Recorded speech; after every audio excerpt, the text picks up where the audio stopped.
We are from Pardo National High School, and today we discuss our emergency preparedness plans and disaster risk reduction. Plans to ensure the safety of everyone during an earthquake.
At Pardo National High School, we have designated evacuation routes and an assembling area where everyone gather for a head count.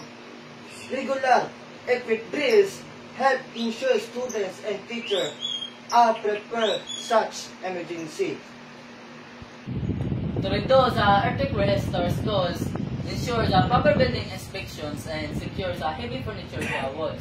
At home, you can also create a disaster kit with essentials like food, water, and a flashlight. Preparedness saves lives together. Let's stay safe and reduce the risk of disaster.